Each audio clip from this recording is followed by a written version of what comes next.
Hello students, সবাইকে আরও একবার রাইস স্মার্ট বাংলা ইউটিউব চ্যানেলে আমি এসি স্যার ওয়েলকাম জানাচ্ছি।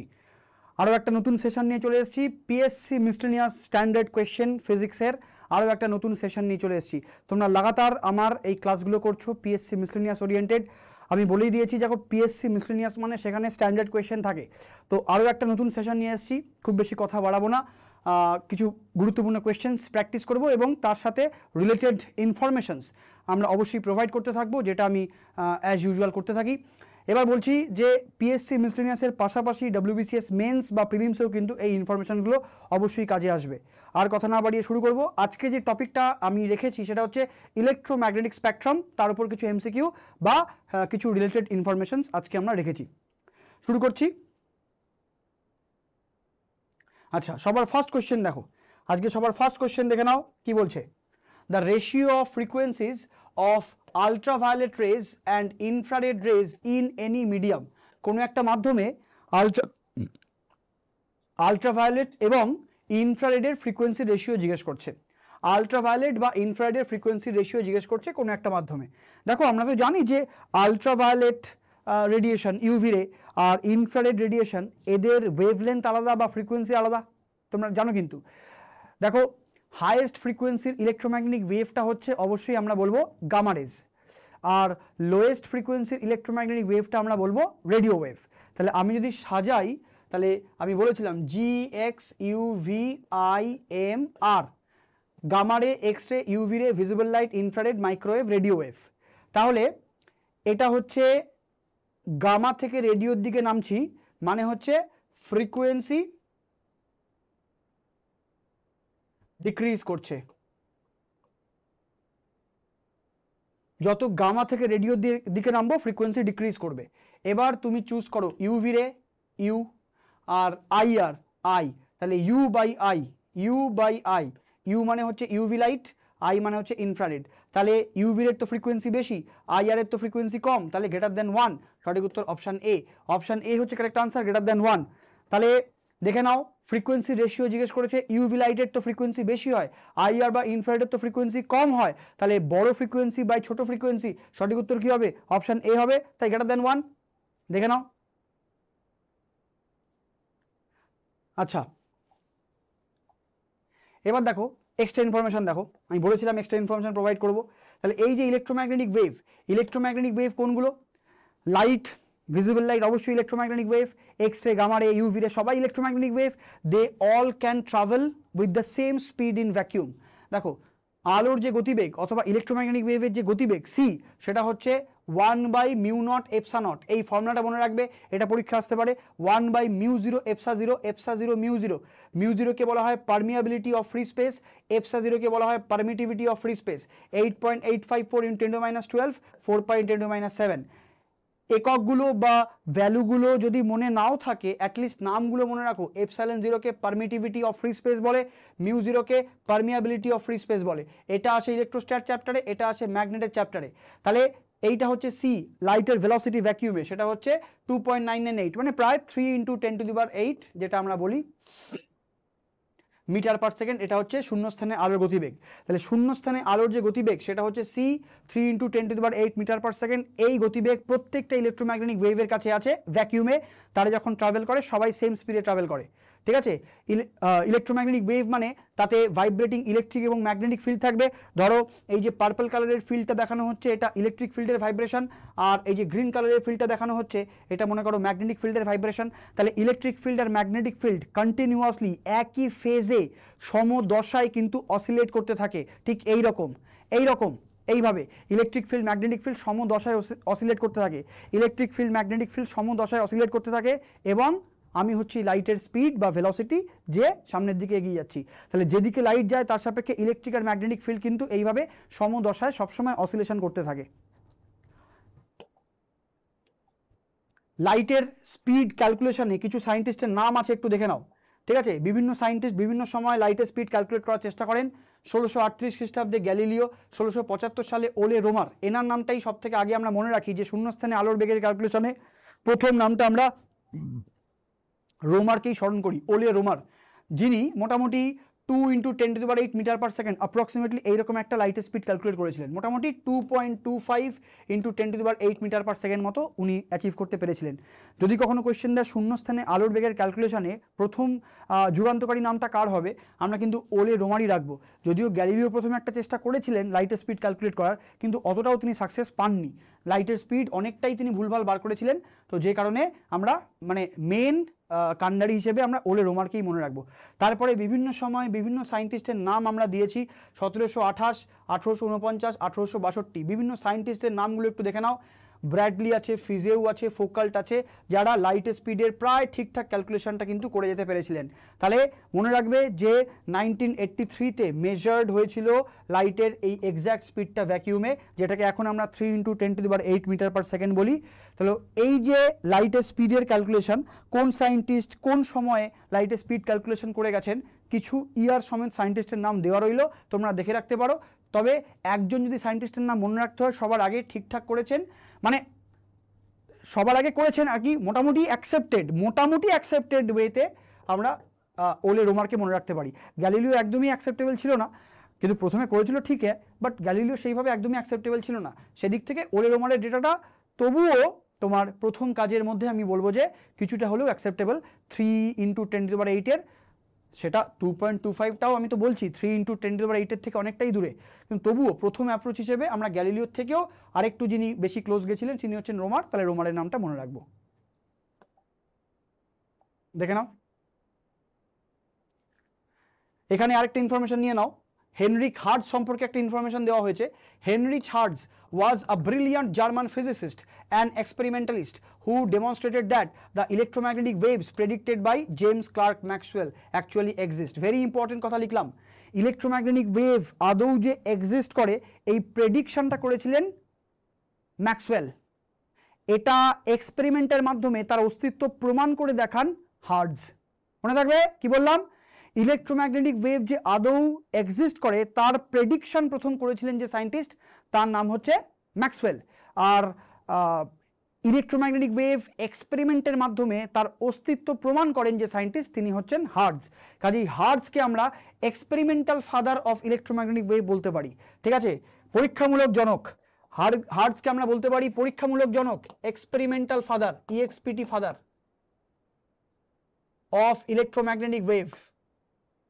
তাহলে experimental father of electromagnetic wave আমরা হার্টজকে বলতে পারি। সঠিক উত্তর অবশ্যই এক্ষেত্রে মনে রেখো যে এক্সপেরিমেন্টাল ফাদার বললে আমরা হার্টজ নেব, আর who predicted the existence of electromagnetic wave তখন আনসার নেব ম্যাক্সওয়েল। প্রেডিকশন বললে ম্যাক্সওয়েল, আর এক্সপেরিমেন্টের মাধ্যমে অস্তিত্ব প্রমাণ করেন বললে হার্টজ হবে আনসার। নেক্সট কোশ্চেনে চলো। আচ্ছা, তার আগে আরো কিছু ইনফরমেশন বিভিন্ন ইলেকট্রোম্যাগনেটিক ওয়েভগুলোর। দেখো ওয়েভলেন্থ আর ফ্রিকোয়েন্সি সিরিজটা দেওয়া আছে, radio wave, microwave, infrared, visible light, ultraviolet, X ray, gamma ray. অবশ্যই ভিজিবল লাইটের ফ্রিকোয়েন্সি এবং ওয়েভলেন্থ তোমাকে মনে রাখতে হবে। এখানে 400 থেকে 700 ন্যানোমিটার লেখা আছে ভিজিবল লাইটের ওয়েভলেন্থ। আমি বলে দিই যে মোটামুটি 380 থেকে 780 ন্যানোমিটার হচ্ছে অ্যাকচুয়াল ইলেকট্রোম্যাগনেটিক ওয়েভের মধ্যে ভিজিবল লাইটের ওয়েভলেন্থ। 380 ন্যানোমিটার থেকে 780 ন্যানোমিটার হচ্ছে actual wavelength of visible light. তোমরা এই 400 থেকে 700 ন্যানোমিটারটা পড়তেই পারো, পরীক্ষায় কিন্তু 400 to 700 ন্যানোমিটারও আসে, আবার 380 ন্যানোমিটার থেকে 780 ন্যানোমিটারও আসে। এক্স্যাক্টটা হচ্ছে ভিজিবল লাইটের এক্স্যাক্ট যে ওয়েভলেন্থ সেটা 380 ন্যানোমিটার টু 780 ন্যানোমিটার। ভিজিবল লাইটের এক্স্যাক্ট ওয়েভলেন্থটা অবশ্যই এটা হবে। ঠিক আছে, এর মধ্যে 380টা হচ্ছে ভায়োলেট লাইটের ওয়েভলেন্থ আর 780 হচ্ছে রেড লাইটের ওয়েভলেন্থ। ঠিক আছে, এখানে শুধু ওয়েভলেন্থ নয় ফ্রিকোয়েন্সি রেঞ্জটাও তোমাকে পড়তে হবে। মনে রেখো বাচ্চারা, এই যে সিরিজগুলো দিলাম পরীক্ষায় কিন্তু আসে, ওয়েভলেন্থ যত বাড়ে ফ্রিকোয়েন্সি তত কমে, আবার ওয়েভলেন্থ যত কমে ফ্রিকোয়েন্সি তত বাড়ে। মোটামুটি এখানে ফ্রিকোয়েন্সি আর ওয়েভলেন্থের রাফলি কিছু রেঞ্জ দেওয়া আছে, এই রেঞ্জগুলো একটু দেখে যেতে হবে। দেখো রেডিও ওয়েভের ফ্রিকোয়েন্সি সব থেকে কম, রেডিও ওয়েভের ওয়েভলেন্থ সব থেকে বেশি, গামারের ফ্রিকোয়েন্সি সব থেকে বেশি, গামারের ওয়েভলেন্থ সব থেকে কম। কাজেই শর্টেস্ট ওয়েভলেন্থ যদি জিজ্ঞেস করে ইলেকট্রোম্যাগনেটিক ওয়েভ, তাহলে আনসার কিন্তু গামা রেজ হবে। Shortest wavelength electromagnetic wave, answer কিন্তু গামা রেজ হবে। আর longest wavelength electromagnetic wave, answer কিন্তু রেডিও ওয়েভ হবে। রেডিও ওয়েভ হচ্ছে লংগেস্ট ওয়েভলেন্থ ইলেকট্রোম্যাগনেটিক ওয়েভ, আর গামা রে হচ্ছে শর্টেস্ট ওয়েভলেন্থের ইলেকট্রোম্যাগনেটিক ওয়েভ। তাহলে সঠিক উত্তর গামা রে হচ্ছে শর্টেস্ট ওয়েভলেন্থের ইলেকট্রোম্যাগনেটিক ওয়েভ, আর রেডিও হচ্ছে longest ওয়েভলেন্থের electromagnetic wave. Gamma ray হচ্ছে ম্যাক্সিমাম এনার্জি বা ফ্রিকোয়েন্সি, আর রেডিও ওয়েভ হচ্ছে মিনিমাম এনার্জি বা ফ্রিকোয়েন্সি। ঠিক আছে, চলো এবার একটা কোশ্চেন আসছে, সেই কোশ্চেনটার উত্তর কি হবে দেখে নি। এবারে যে কোশ্চেনটা আসছে তার উত্তরটা কি হবে দেখে নি। If the wavelength of light is 4000 angstrom, then the number of waves in 4 millimetre length would be. Number of waves in 4 millimetre length would be. 4 millimetre লেন্থের মধ্যে যদি 4000 অ্যাংস্ট্রম ওয়েভলেন্থ থাকে তাহলে কতগুলো ওয়েভ ঢুকবে, মানে 4 মিলিমিটার যে ওয়েভলেন্থ, 4 মিলিমিটার যে লেন্থ আছে, সেই 4 মিলিমিটার লেন্থের মধ্যে 4000 অ্যাংস্ট্রম ওয়েভলেন্থ আলা ওয়েভ কতগুলো ঢুকবে, এইটা জিজ্ঞেস করেছে। 4 মিলিমিটার রেঞ্জের মধ্যে 4000 অ্যাংস্ট্রম ওয়েভলেন্থ ওয়ালা ওয়েভ কতগুলো ঢুকবে। পাতি ভাগ করো, ভাগ করো 4 millimetre by 4000 angstrom, 4 millimetre by 4000 angstrom হবে, ভাগ করছি তো। তাহলে দেখো 4 মিলিমিটার মানে কি 4 into 10⁻³ metre divided by 4 into 10³ into 10⁻10 metre. দেখো তো ইয়েস অর নো, অ্যাংস্ট্রম মানে কত 10⁻10, তো অ্যাংস্ট্রম মানে অ্যাংস্ট্রমের জায়গায় 10⁻10 মিটার করে দিয়েছি। মিলিমিটার মানে কি 10⁻³ মিটার, মিলিমিটার মানে কিমি হেমি ডেকামিমি ডেসিমি সেন্টিমি মিলিমি সবাই জানে। তাহলে 4-এর সাথে 4 কেটে যাচ্ছে, তাহলে 10⁻³ প্লাস 10, ঠিক আছে, মিটার মিটার কেটে যাচ্ছে, তাহলে 10⁻10⁻6, তাহলে 10⁻4, মানে একের পরে 4টে শূন্য, একের পরে 3টে শূন্য না, একের পরে 4টে শূন্য, এইটা সঠিক উত্তর হবে। অপশন বি তাহলে কারেক্ট হবে, অপশন বি কারেক্ট হবে। এখানে আবার ছবিতে দেখানো হয়েছে, এটা লঙ্গার ওয়েভলেন্থ, এটা শর্টার ওয়েভলেন্থ। ওয়েভলেন্থ কাকে বলে, পিক টু পিক গ্যাপটাকেই ওয়েভলেন্থ বলা হয়। ক্রেস্ট থেকে ক্রেস্টের মাঝের গ্যাপ অথবা ট্রাফ থেকে ট্রাফের মাঝের গ্যাপকেই ওয়েভলেন্থ বলে। সঠিক উত্তর অপশন বি এলো। আচ্ছা, নেক্সট কোশ্চেন আসছে, কোশ্চেন নাম্বার 3। কোশ্চেন নাম্বার 3 কি বলছে দেখি। The velocity of light in vacuum can be changed by changing. Vacuum বা শূন্যস্থানে আলোর বেগ তুমি চেঞ্জ করবে কিভাবে। শূন্যস্থানে আলোর বেগ তুমি চেঞ্জ করবে কিভাবে বলো। শূন্যস্থানে আলোর বেগ তুমি কিভাবে চেঞ্জ করবে বলো। শূন্যস্থানে আলোর বেগ তো সব থেকে বেশি হয়, ভ্যাকিউমে লাইটের স্পিড তো সব থেকে বেশি হয়, তাহলে velocity of light in vacuum সেটা তো সব থেকে বেশি হয়, তাই না। একটু আগেই তো বললাম c = 3 × 10⁸ মিটার পার সেকেন্ড। শূন্যস্থানে আলোর বেগ সব থেকে বেশি হয়, তাহলে এই শূন্যস্থানে আলোর যে বেগ সেটা কিন্তু কনস্ট্যান্ট থাকে, কোনোভাবে শূন্যস্থানে আলোর বেগকে চেঞ্জ করা যাবে না। কাজেই ফ্রিকোয়েন্সি, অ্যাম্পলিটিউড, ওয়েভলেন্থ কোনোভাবেই তুমি চেঞ্জ করতে পারবে না, কিছু চেঞ্জ করেই তুমি শূন্যস্থানে আলোর বেগকে চেঞ্জ করতে পারবে না। None of this correct answer হবে অপশন ডি। শূন্যস্থান বা ভ্যাকিউমে লাইটের যে স্পিড সেটা সবসময় কনস্ট্যান্ট হবে, কোনোভাবে সেটাকে চেঞ্জ করা যাবে না। সঠিক উত্তর option D. Question number 3 answer হলো ডি। কোশ্চেন নাম্বার 3 আনসার হলো D.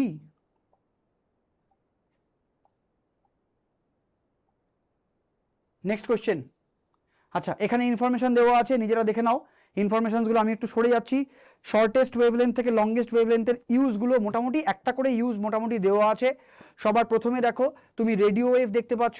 Radio wave FM broadcast বা টেলিভিশন ব্রডকাস্টের যে ভেরি হাই ফ্রিকোয়েন্সি সেখানে ইউজ করা হয়। মাইক্রোওয়েভ ওভেনে মাইক্রোওয়েভ ইউজ করা হয়, টেলিকমিউনিকেশনে মাইক্রোওয়েভ ইউজ করা হয়, র্যাডার কমিউনিকেশনে মাইক্রোওয়েভ ইউজ করা হয়। আচ্ছা, ইনফ্রারেড কোথায় ইউজ করা হয়, হিটিং এফেক্ট ক্রিয়েট করতে ইনফ্রারেড ইউজ করা হয়। তারপরে ধরো ডিস্টেন্ট অবজেক্টের টেম্পারেচার মাপতে আমরা ইনফ্রারেড ইউজ করি, ঠিক আছে। তারপরে ধরো ইন্ট্রুডার অ্যালার্ম, সেখানে ইনফ্রারেড ইউজ করা হয়। হিউম্যান বডির টেম্পারেচার উইদাউট কন্ট্যাক্টে যদি মাপতে চাই তখন ইনফ্রারেড ইউজ করা হয়। এরকম বিভিন্ন ইউসেজগুলো কিন্তু পরীক্ষায় কাজে আসে, বিভিন্ন ইউসেজগুলো কিন্তু পরীক্ষায় কাজে আসে। তাহলে রেডিও ওয়েভ বা বেতার তরঙ্গ মোটামুটি এফএম ব্রডকাস্ট হবে, টেলিভিশন ব্রডকাস্টের ভেরি হাই ফ্রিকোয়েন্সি যে রিজিয়নটা সেইখানে ইউজ করা যেতে পারে, ঠিক আছে। এইগুলো হচ্ছে রেডিও ওয়েভের ইউজ। তারপরে হচ্ছে মাইক্রোওয়েভ, মাইক্রোওয়েভ হচ্ছে ওভেনে ইউজ করা হয়, স্যাটেলাইট কমিউনিকেশনে ইউজ করা হয়, রাডার কমিউনিকেশনে ইউজ করা হয়, ঠিক আছে, টেলিকমিউনিকেশনে ইউজ করা হয় মাইক্রোওয়েভ। ইনফ্রারেড হচ্ছে টিভি রিমোট থেকে টিভির কমিউনিকেশন ইউজ করা হয়, নাইট ভিশন ক্যামেরাতে লো লাইট ইমেজিংয়ে ইউজ করা হয় ইনফ্রারেড। ভিজিবল লাইট তো লেজারে ইউজ করা হয়, ঠিক আছে। প্রচুর জায়গায় আরও ইউজ রয়েছে। লাইডার কমিউনিকেশনে ভিজিবল লাইট ইউজ করা হয়, লাইফাইতে ভিজিবল লাইট ইউজ করা হয়, আলট্রাভায়োলেট তোমার যে টাকা কারেন্সি নোট সেটা কি আদৌ জাল নোট নাকি ঠিকঠাক নোট সেইটা চেক করার জন্য আমরা ইউভি লাইটে ফেলে সেটাকে চেক করি, জাল নোট বা ফরজারি চেক করি ইউভি লাইটে। আচ্ছা, এক্স রে তুমি জানো বোন স্ক্যানিংয়ে ইউজ হয়, এয়ারপোর্ট সিকিউরিটিতে ইউজ হয়, গামা রেজ মেডিকেল সায়েন্সে ক্যান্সার ট্রিটমেন্টে ক্যান্সার ডিটেকশনে ইউজ করা হয়। এই বিভিন্ন ইউসেজগুলো থেকে পরীক্ষায় কোয়েশ্চেন থাকে, মোটামুটি রাফলি কিছু ইউসেজ বলে দিলাম, একটু দেখে রাখো, পরীক্ষায় কিন্তু কোয়েশ্চেন দেয়। চলে যাবো নেক্সট কোয়েশ্চেনে, পরবর্তী কোয়েশ্চেনে চলে যাবো। নেক্সট কোয়েশ্চেনের ইনফরমেশন কি আছে দেখি। ইলেকট্রোম্যাগনেটিক ওয়েভ, ইলেকট্রোম্যাগনেটিক ওয়েভ চারটে অপশন দেওয়া আছে ABCD, ইলেকট্রোম্যাগনেটিক ওয়েভ চারটে অপশন দেওয়া আছে ABCD। Have transverse nature, can pass through vacuum, can pass through medium, all of the above are correct. বলো গো বাচ্চারা কি হবে আনসার? তাহলে ইলেকট্রোম্যাগনেটিক ওয়েভের এক্সাম্পল তো লাইট, ইলেকট্রোম্যাগনেটিক ওয়েভের এক্সাম্পল তো gamma ray, X ray, UV রে, এগুলো তো ভিজিবল, এগুলো তো ইনভিজিবল পার্ট অফ লাইট। তাহলে লাইট হচ্ছে বৃহত্তর ফর্ম অফ এনার্জি, যে হচ্ছে ইলেকট্রোম্যাগনেটিক ওয়েভ। তার কি বৈশিষ্ট্য আছে? First option have transverse nature, yes লাইটের ট্রান্সভার্স নেচার আছে। লাইটের যে ইলেকট্রিক ফিল্ড আর ম্যাগনেটিক ফিল্ড এরা পারপেন্ডিকুলারলি ভাইব্রেট করে লাইটের ভেলোসিটির সাথে, তাহলে A option correct. Can pass through vacuum, correct, B option correct. শূন্যস্থান ইলেকট্রোম্যাগনেটিক ওয়েভ চলতে পারে, অবশ্যই বি অপশন কারেক্ট হবে। ঠিক আছে, can pass through a medium, সেটাও কারেক্ট। ওয়াটার মিডিয়ামে লাইট চলতে পারে, এয়ার মিডিয়ামে লাইট চলতে পারে, গ্লাস মিডিয়ামে লাইট চলতে পারে, অর্থাৎ লাইট ভ্যাকিউমেও যেমন চলতে পারে মিডিয়ামেও চলতে পারে। চলার জন্য মিডিয়াম থাকাটা কম্পালসারি নয়, থাকলেও হবে না থাকলেও হবে, লাইট অবশ্যই ইলেকট্রোম্যাগনেটিক ওয়েভ। তাহলে সবকটাই কারেক্ট, অপশন ডি হবে, অপশন ডি হচ্ছে কারেক্ট আনসার। অ্যাবাভ অল আর কারেক্ট, অ্যাবাভ অল আর কারেক্ট, অ্যাবাভ অল আর কারেক্ট। চারের আনসারটা ডি হবে, আনসার ডি।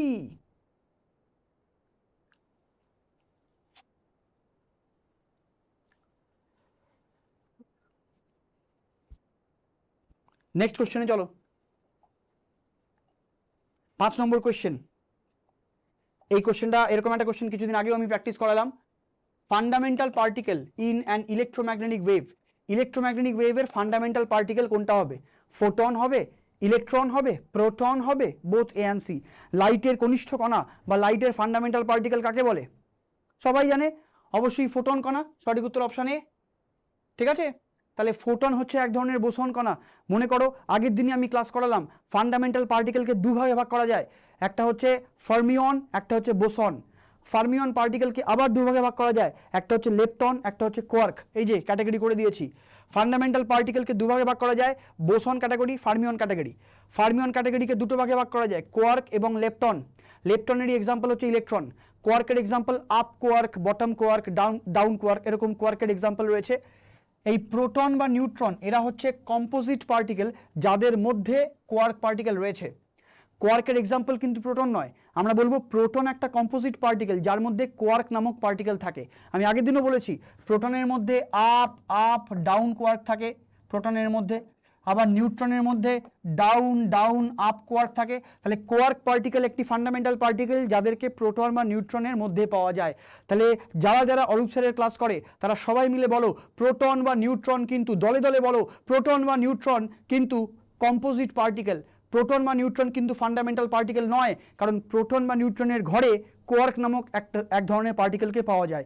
ইলেকট্রন একটা ফান্ডামেন্টাল পার্টিকেল, কোয়ার্ক একটা ফান্ডামেন্টাল পার্টিকেল, নিউট্রিনো একটা ফান্ডামেন্টাল পার্টিকেল, পজিট্রন একটা ফান্ডামেন্টাল পার্টিকেল, কিন্তু প্রোটন ফান্ডামেন্টাল পার্টিকেল নয়, নিউট্রন ফান্ডামেন্টাল পার্টিকেল নয়। প্রোটন বা নিউট্রনের মধ্যে কোয়ার্ক নামক ফান্ডামেন্টাল পার্টিকেল পাওয়া যায়। আর বোসন যেটার কোশ্চেন এখন করাচ্ছি, ফোটন হচ্ছে এক ধরনের বোসন কণা। বোসন কণা অনেক রকমের হয়, অ্যাটলিস্ট 4টে ফান্ডামেন্টাল যে ফোর্স তাদের জন্য তো 4টে বোসন কণা থাকবেই। গ্র্যাভিটন হচ্ছে গ্র্যাভিটেশনাল ফোর্সের জন্য fundamental particle, W boson, Z boson তারা হচ্ছে উইক নিউক্লিয়ার ফোর্সের জন্য ফান্ডামেন্টাল পার্টিকেল। ঠিক আছে, তারপরে ইলেকট্রোম্যাগনেটিক ফোর্সের জন্য ফান্ডামেন্টাল পার্টিকেল ফোটন হবে, স্ট্রং নিউক্লিয়ার ফোর্সের জন্য গ্লুয়ন হচ্ছে ফান্ডামেন্টাল পার্টিকেল হবে। তাহলে বোসন কণারই একটা এক্সাম্পল হচ্ছে ফোটন। তাহলে এখানে ফোটন আছে, গ্লুয়ন আছে, হিগস বোসন আছে, ডাব্লিউ বোসন আছে, এগুলো সব হচ্ছে বোসন কণার কিছু এক্সাম্পলস। তাহলে দেখে নেবে W boson, Z boson, Higgs boson এগুলো সব বোসন কণার এক্সাম্পল। হিগস বোসনকে গড পার্টিকেল বলা হয়, ফান্ডামেন্টাল পার্টিকেলকে মাস প্রোভাইড করে হচ্ছে তোমার হিগস বোসন বা গড পার্টিকেল। সঠিক উত্তর অপশন এ হবে এখানে, 5এরটা এ। 6 নম্বর কোশ্চেনে যাও, question number 6। We consider the radiation emitted by human body which one of the following statement is true? Human body থেকে যে ওয়েভলেন্থ রিলিজ হয় সেটা কোন রেঞ্জে বিলং করে? হিউম্যান বডি থেকে যে ওয়েভলেন্থ রিলিজ হয় সেটা কোন রেঞ্জে বিলং করে? Radiation emitted in the IR region, UV region, radiation is emitted only during the day, radiation is emitted only during summer. উল্টো পাল্টা অপশন অনেকগুলো আছে, সঠিক উত্তর একটা আছে, বলো কোনটা হবে? কোনটা সঠিক উত্তর হবে? হিউম্যান বডি থেকে কি ইউভি লাইট রিলিজ হবে? হিউম্যান বডি থেকে কি ইউভি লাইট রিলিজ হবে? তোমার বডি থেকে ইউভি লাইট রিলিজ হয় নাকি আইআর রিলিজ হয়? সঠিক উত্তর অবশ্যই IR, option A. Woody cinema দেখেছো তো? উডি সিনেমাতে আইআর ক্যামেরা ইউজ করা হয়েছিল না, আইআর গগলস ইউজ করা হয়েছিল না? তাহলে ঝোপঝাড়ের মধ্যে, অন্ধকারের মধ্যে কোনো হিউম্যান বডি যদি লুকিয়ে থাকে তাহলে তার বডি থেকে আইআর তো রিলিজ হবেই। তাহলে তোমার কাছে যদি আইআর ক্যামেরা থাকে অথবা থার্মাল গগলস থাকে তাহলে তুমি কিন্তু সেই হিউম্যান বডি থেকে বা টার্গেট বডি থেকে যে আইআরটা রিলিজ হচ্ছে সেইটাকে ক্যাপচার করেই করেসপন্ডিং তার মানে টেম্পারেচারের বেসিসে একটা ইমেজ তৈরি করে ফেলবে, থার্মাল ইমেজ তৈরি করে ফেলবে। সেই থার্মাল ইমেজটাকেই কিন্তু আমরা চশমায় দেখতে পাবো বা যদি ক্যামেরা থাকে তাতে দেখতে পাবো। সঠিক উত্তর 6টা অবশ্যই এ হবে। একটু ইনফরমেশন দেখে নাও। দেখো, not only human body but also everything emits radiation, but the wavelength of this radiation depends on temperature. যার টেম্পারেচার বেশি তার wavelength com. The wavelength actually comes from the frequency of atomic vibration. All atoms in your body have the temperature of your body and emit wavelength in your body frequency. For human body, the wavelength lies in infrared region, mainly at the wavelength of 12 micron. তাহলে 12 micron ওয়েভলেন্থের 12 micron ওয়েভলেন্থের IR মোটামুটি human body release করে, এটা একটু মনে রাখবে। আর একটা কথা important, এই কথাটা, এই লাইনটা ভেরি ইম্পর্টেন্ট, টেম্পারেচার এবং ওয়েভলেন্থ কিন্তু ইনভার্সলি প্রপোর্শনাল। যত হট সোর্স নেবে তত কি হবে, তার টেম্পারেচার বেশি এবং ওয়েভলেন্থ কম। আর যত রিলেটিভলি কম হট সোর্স নেবে তার টেম্পারেচার কম এবং তার থেকে রিলিজ করা ওয়েভের ওয়েভলেন্থ বেশি হয়। টেম্পারেচার বাড়লে ওয়েভলেন্থ কমে, ল্যামডা ইন্টু টি হচ্ছে কনস্ট্যান্ট হবে, একটা বাড়লে একটা কমবে। যত টেম্পারেচার বাড়বে তত ওয়েভলেন্থ কমবে। তাহলে পাশাপাশি থাকা দুটো স্টার, একটা ব্লু স্টার একটা রেড স্টার, বলো তো কার টেম্পারেচার বেশি হয়? কমেন্ট সেকশনে কমেন্ট করো তো। আমি কি বললাম? ওয়েভলেন্থ কমলে টেম্পারেচার বাড়ে। তাহলে যে সোর্সের ওয়েভলেন্থ কম, মানে যে সোর্সের টেম্পারেচার বেশি তার ওয়েভলেন্থ কম, আর যে সোর্সের টেম্পারেচার কম আছে তার ওয়েভলেন্থ বেশি। তাহলে বেশি বড় ওয়েভলেন্থটা কম টেম্পারেচারকে রিপ্রেজেন্ট করে আর ছোট ওয়েভলেন্থটা বেশি টেম্পারেচারকে রিপ্রেজেন্ট করে। তাহলে কমেন্ট সেকশনে গিয়ে কমেন্ট করো ব্লু স্টার আর রেড স্টার কার টেম্পারেচার বেশি, কার টেম্পারেচার কম।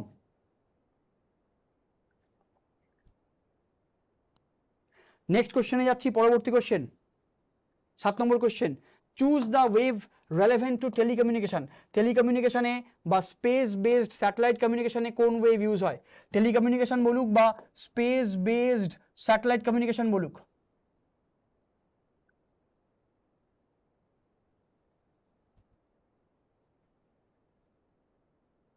টেলিকমিউনিকেশন অথবা স্পেস বেসড স্যাটেলাইট কমিউনিকেশনে কোন ওয়েভ ইউজ হয়?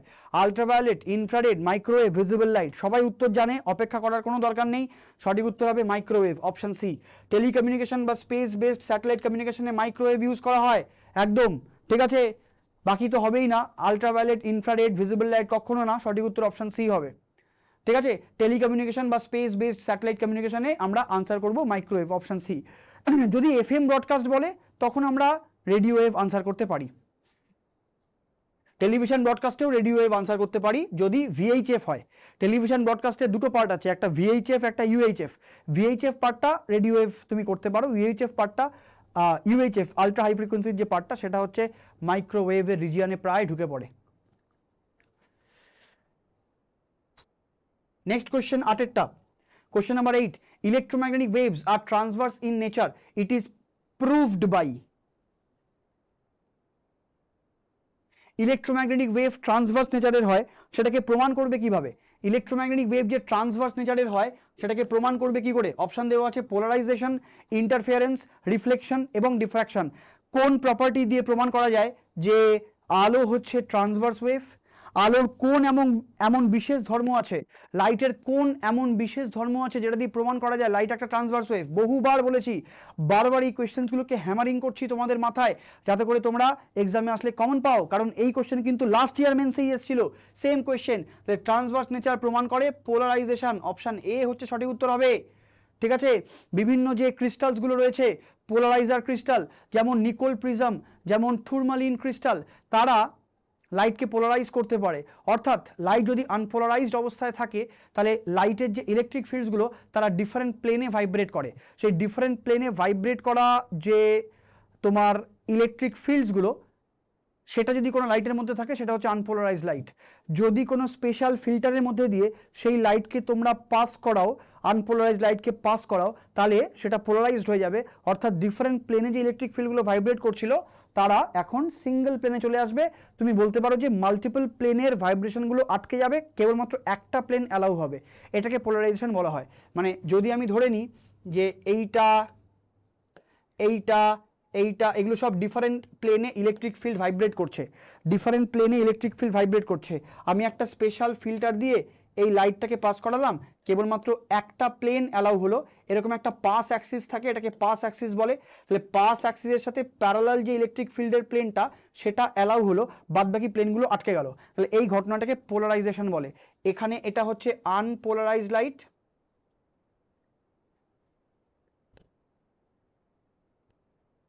আর এইটা হচ্ছে পোলারাইজ লাইট।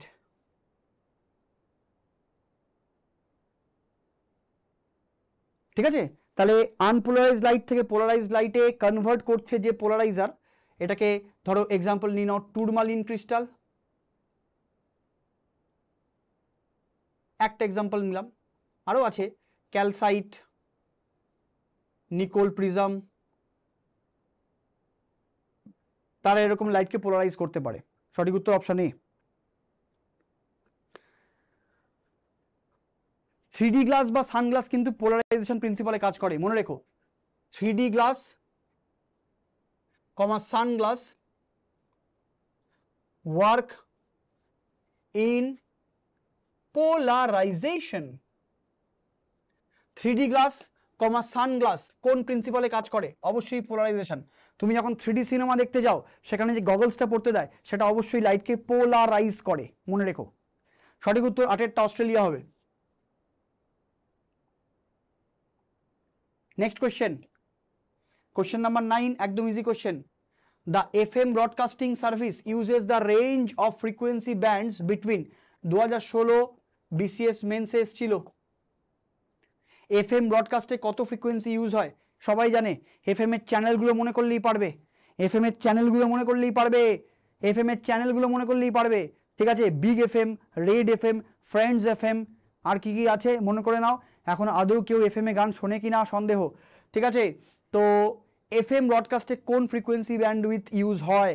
অবশ্যই 88 থেকে 108 মেগাহার্জ, এই ব্যান্ডউইথটা ইউজ হয়, অপশান ডি। FM ব্রডকাস্ট হিসেবে আমরা রেডিও তরঙ্গ বা বেতার তরঙ্গ ইউজ করি, এবং ফ্রিকোয়েন্সি রেঞ্জটা দেখো 88 থেকে 108 মেগাহার্জ। 88 থেকে 108 megahertz correct answer, option D হবে না এটা।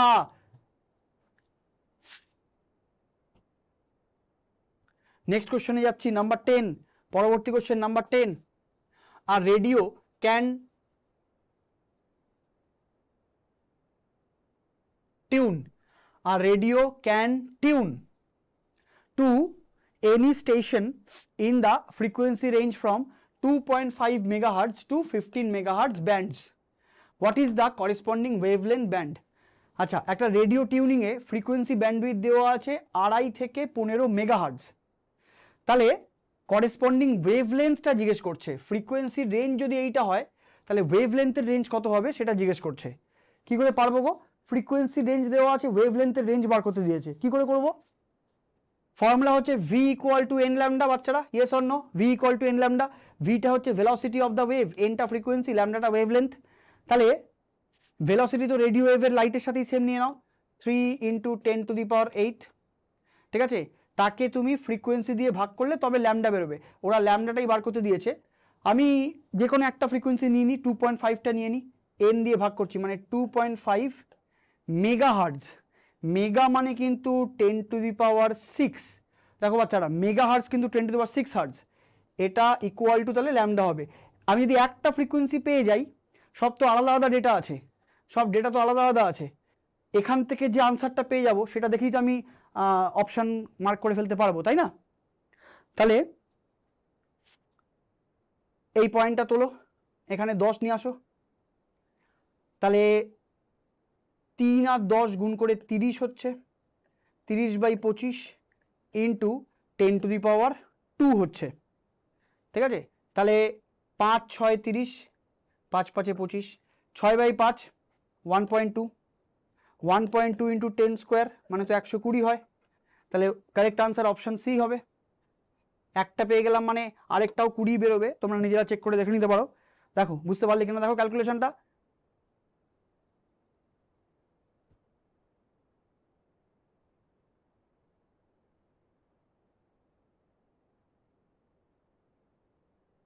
বোঝা গেছে? তাহলে সঠিক উত্তর 120 হবে, অপশান সি তাহলে কারেক্ট আনসার, ঠিক আছে? হ্যাঁ, আরেকটাও নিজেরা বাড়িতে চেক করে দেখে নেবে, 15, এই 2.5 জায়গায় 15 ইন্টু 10⁶ বসাবে, কাটাকুটি করবে, দেখবে এটাই আসবে। তাহলে সঠিক উত্তর কিন্তু অপশান সি হচ্ছে।